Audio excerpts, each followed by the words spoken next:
నమస్తే, welcome to TV 786. మైనార్టీల సంక్షేమమే మా లక్ష్యం. 2026 ఈరోజు గుంటూరు జిల్లా కలెక్టర్ గారిని కలిసి గోవును జాతీయ జంతువుగా ప్రకటించాలని మెమరణ ఇవ్వడమైనది. ఈ మెమరణ ఆంధ్ర రాష్ట్ర ముస్లిం ప్రజల అలాగే భారతదేశ ముస్లిం ప్రజల ఏకగ్రీవం తీర్మానంతో ఇవ్వటం జరిగినది.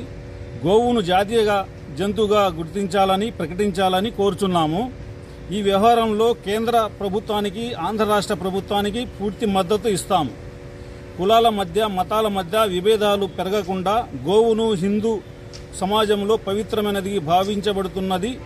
సోదర సోదరి మనోభావాలు గౌరవించడానికి, చట్టాలను గౌరవించడానికి గోవును జాతీయ జంతువుగా ప్రకటిస్తే భారతదేశ ఐక్యత ప్రతీకగా నిలుస్తుంది.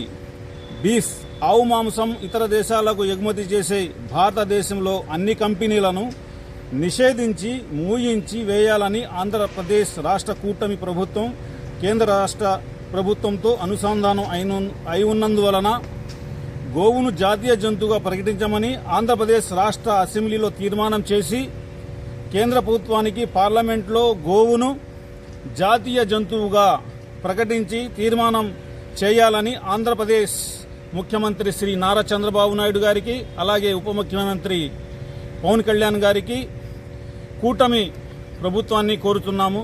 తప్పకుండా ఈ విషయం సున్నితమైనది కాబట్టి ఆంధ్రప్రదేశ్ రాష్ట్ర ప్రభుత్వం కానివ్వండి, మన పార్లమెంట్లో కానివ్వండి, ఈ విషయం మీద తీర్మానం చేసి గోవును జాతీయ జంతువుగా ప్రకటించి మన హిందూ సోదరుల ముస్లిం సోదరుల అందరి మనోభావాలని కాపాడవలసిందిగా రాష్ట్ర ప్రభుత్వాన్ని కేంద్ర ప్రభుత్వాన్ని కోరుతున్నాం.